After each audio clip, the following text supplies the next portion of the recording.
Good morning, Nigeria. Welcome to NaijaNews roundup of top newspaper headlines in Nigeria for today, Wednesday, 18th September 2024. Bishop Kukah is not correct. Tinubu signed peace accords in 2023, says presidency. The senior special advisor on information and strategy to the president, Bayo Ononuga, said the accusation that President Tinubu refused to sign the peace accord was false. The Catholic Bishop of Sokoto Diocese and the co-chairman of the National Peace Committee, Bishop Matthew Kukah, while speaking at the Edo State Election Security Town Hall on Sunday in Benin, stated that political parties and candidates cannot be forced to sign the peace accord. Contrary to the claims by Bishop Kukah, President Tinubu signed the two peace accords preceding his election in 2023. The first accord was signed on September 29, 2022 by Vice President Kashim Shettima, who represented Tinubu. The second agreement was signed on the 23rd of February 2023. Tinubu signed, Ononuga wrote on his X handle, explaining the occasions the president signed the peace accords.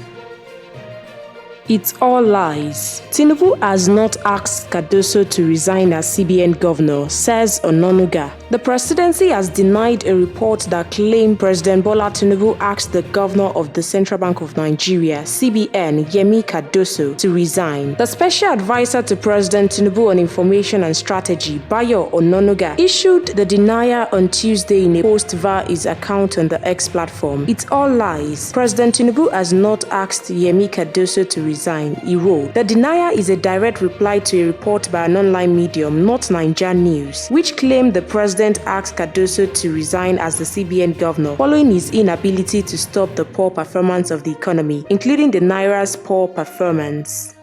No one can set Bauchi on fire. You are frustrated, Governor Mohammed replies Wike. The governor of Bauchi State, Bala Mohammed, has described the Minister of Federal Capital Territory, FCT, Nyesom Wike, as a frustrated politician. Mohammed stated this while reacting to Wike's threats to put fire in the state of People's Democratic Party governors who interfere in Rivers State crisis. The governor dismissed Wike's threat, insisting that Bauchi is strong enough to handle any challenges. Mohammed downplayed the comments made by his frustrated friend, reaffirming their personal relationship and his commitment to leadership.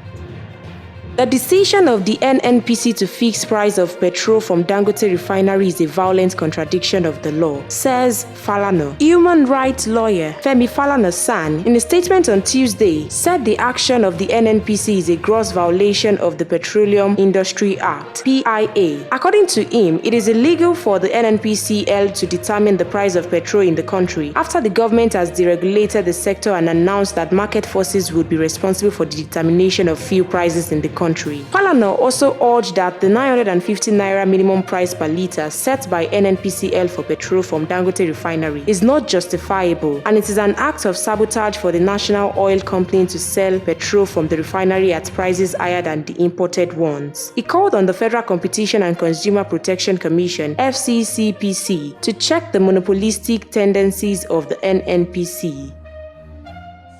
Julius Abur, no longer Labour Party chairman, says INEC.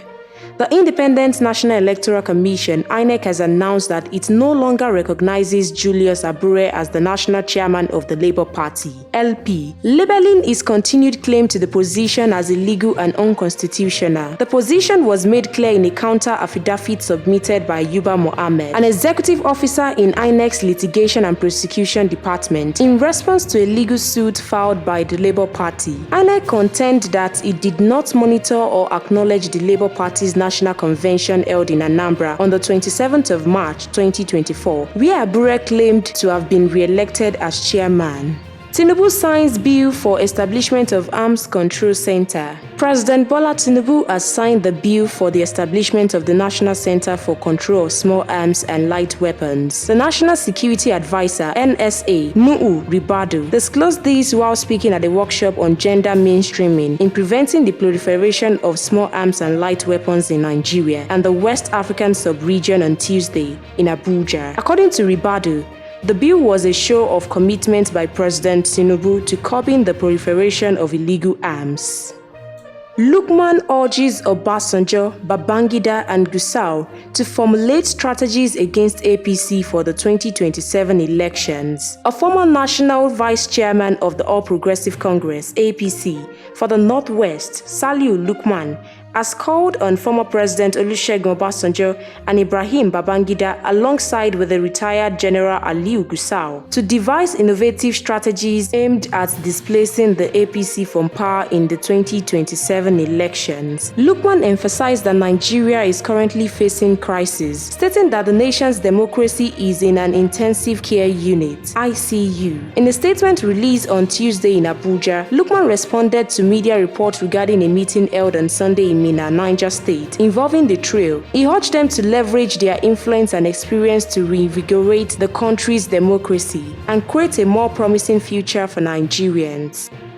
CBN upholds 5% Ways and Means limit, defying National Assembly's proposal. The Central Bank of Nigeria, CBN, has announced it will maintain the Ways and Means advances to the federal government at a 5% limit for the fiscal years 2024-2025, despite a recent bill from the National Assembly increasing the limits to 10%. This decision was outlined in the CBN's monetary, credit, foreign trade, and exchange policy guidelines for the 2024-2025 fiscal period released on Tuesday. These guidelines emphasize the importance of macroeconomic stability and alignment with the medium-term fiscal framework, aiming to manage expectations, respond to economic shocks, and sustain the ongoing economic recovery.